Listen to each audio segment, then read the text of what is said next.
Hey guys, and welcome to video number 2 for starting off learning Python.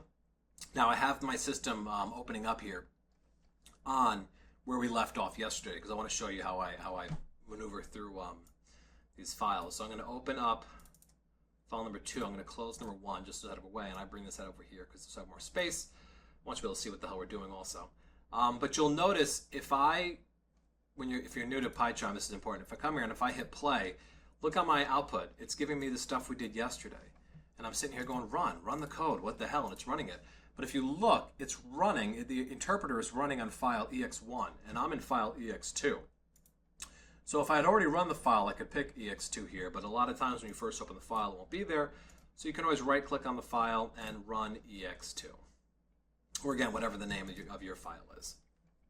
So let us have some fun. So I am going to stop that for a second. Good. Bam. All right, I'm going to come to the top, and again, we're going to put a breakpoint in and start to run through this code. Let's debug the hell out of this. So let's hit back to the console here. Connected. Sweet. All right, so line number 1. It says print, and then I have a \n in that line. That is an escape character. And it's in quotes, so it looks like a string, but using an escape character. That's telling Python how I want it to do a new line. I want it to just do, in this case, a blank line. There's nothing going to be there. So once I step into my code, you don't see it, but on the console, it put a blank line. We'll see it when we print our next line. So now I'm printing. It is a string, so it's going to print the direct characters that I have in place there. Nothing special. So we can see in our console, I've got to stop pointing to the screen. You can see in our console down here, we printed the first line, and here's the line that we skipped in the beginning. I just did that to make it cleaner, so it wasn't all too connected here. And I'm going to step again, and what do you think is going to happen here? Identical line, absolutely. Print, oh, how I count the ways. And I'm stepping through the code, executing line by line. The computer's showing me exactly what it's doing. Now we have nothing printed to the right here. Why? Because we have no variable assignments. We have no operations. We're not running any other functions for any other inputs, outputs. We're not going through for loops or while loops, and we're not doing any kind of iterations. So it's right now these direct functions are printing out on the console. And what is this here again? Printing a new line. And again, somebody might write in and say, oh, you could print a blank line just doing print, parentheses, open quote, close quote, parentheses with nothing in between, with a space in between and you can. That will be an empty line. It will print it out. But I like to use the escape characters more often than I can. It's cleaner for the code instead of finding blank spaces. So print, I wonder how many more doors learning to code will open for me. So what do you think is going to happen down in the console here below? We're going to step through. Sure enough, it printed it out. Now we're doing something a little different in this line here. We're going to print way more than, and I have a comma.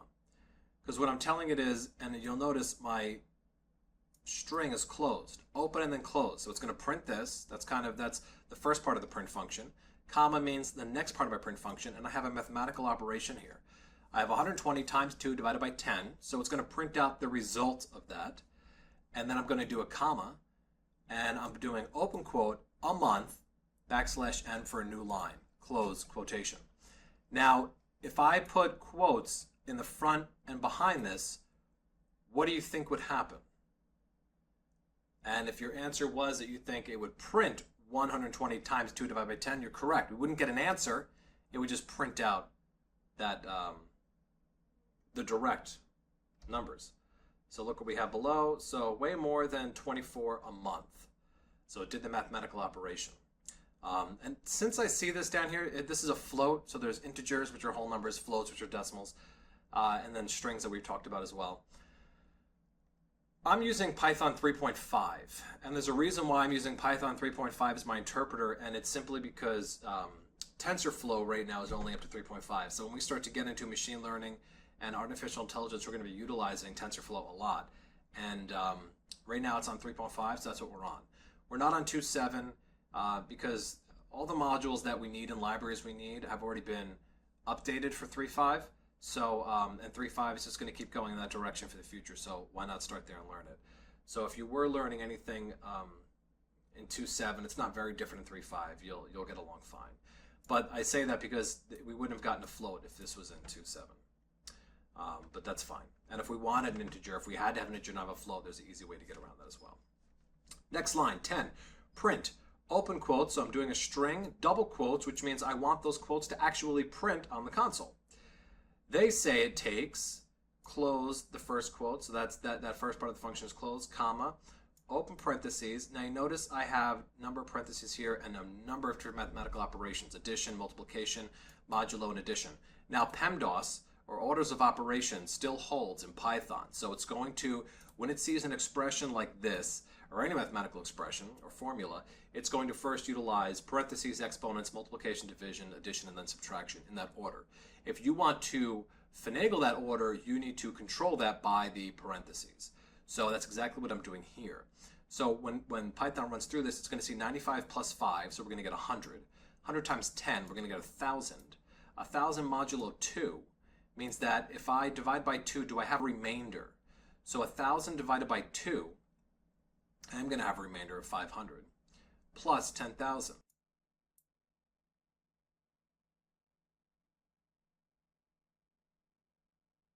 No, I see I confused myself. Ha! I'm going to have a remainder of 0. I knew as I was saying that was wrong. Because I'm going to have 95 and plus 5 is 100. 100 times 10 is 1,000. 1,000 modulo 2 means take 1,000 divided by 2, which I get 500, but it's 0.0. There's no remainder. It's a clean division. So the answer is going to be 0. So I get 500, but the modulo 2 is 0. If it was modulo 5, it would still be 0 because it would be 500 divided by 5, and I get 100.0. There'd be no remainder. So this is the leftover part when we did on episode 1, where the backslash, and we got the 7 instead of 7.5. 7 was the whole number for the backslashes. So modulo is only give me the remainder. So I'm going to take whatever this math gives me, divide it by 2, and what's the remainder? 0. So then the answer to all of this is 0, which it is, plus 10,000. So when I execute this, I would expect to see just 10,000. Then we have comma, hours for perfection, with open quotes, again, single quotes for a new string in that line. So let's F8 it. F8 is me stepping in, and sure enough, what we have here is they, in quotes, say it takes 10,000 hours for perfection, and that 10,000 we got from this mathematical piece that we did above. Then we have print, some things in life are, and then I have 89 is greater than 88, which is true. So now we're getting into Boolean functions without even knowing you got into it.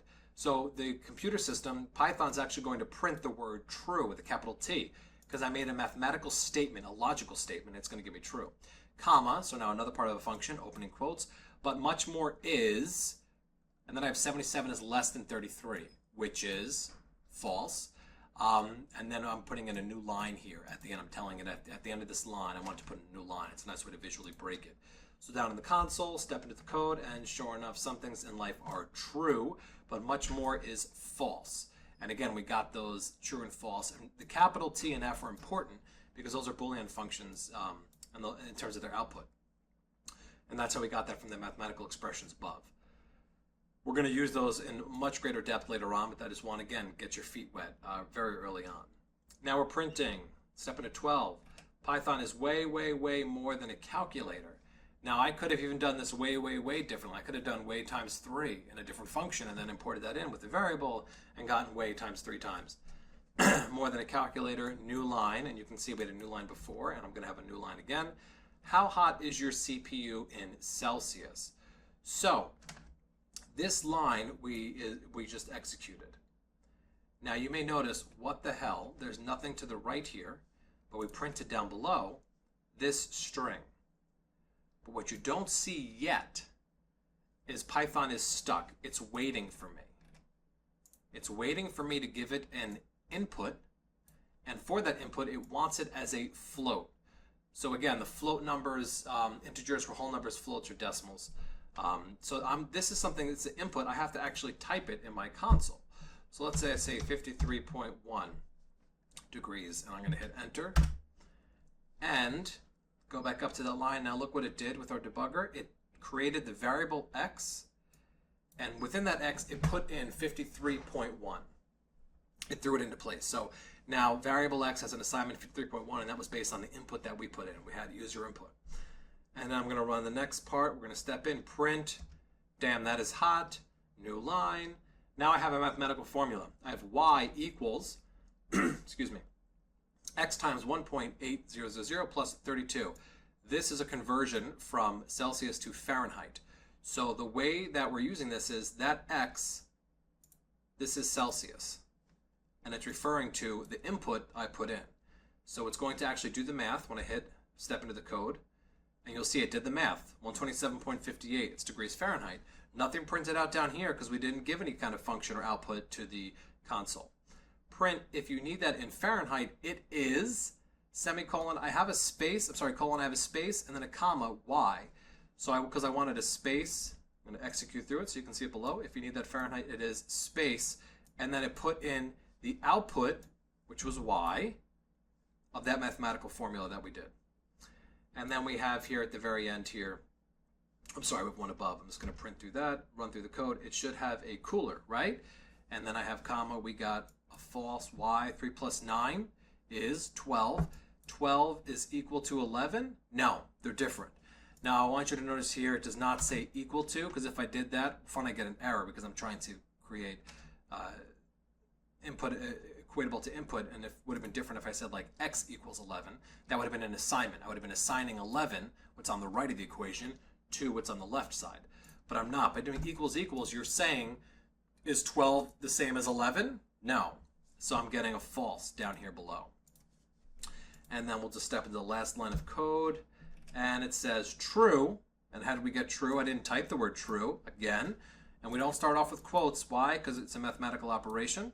It's a function essentially just doing an operation. It's not a string. Only strings get the quotes.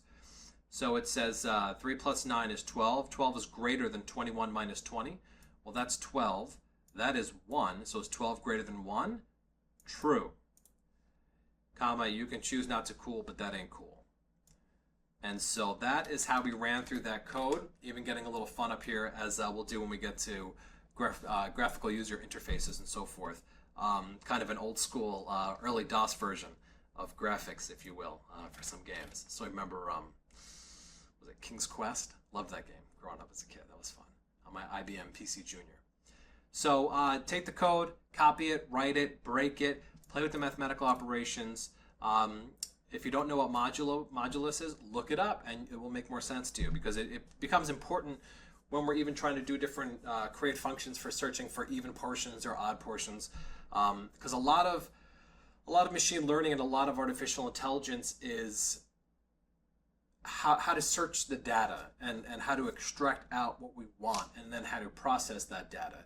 It's very similar to, we try to mirror how the brain works, but there's a huge lack, because when I say I mean science, like Google Brains of the world, DeepMind and so forth. They're creating software to work how our conscious mind works.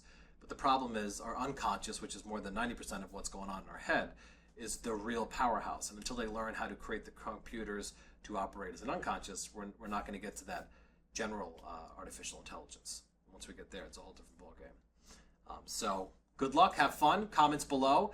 Make sure you subscribe, hit notifications so you know when the next videos come out, so you can keep up with the learning. Keep up with the learning, keep doing. When you do this today, crap it out, go back and do the first lesson again, and then do the second lesson again. We're building muscle memory. We're building muscle memory. Have a great day, guys.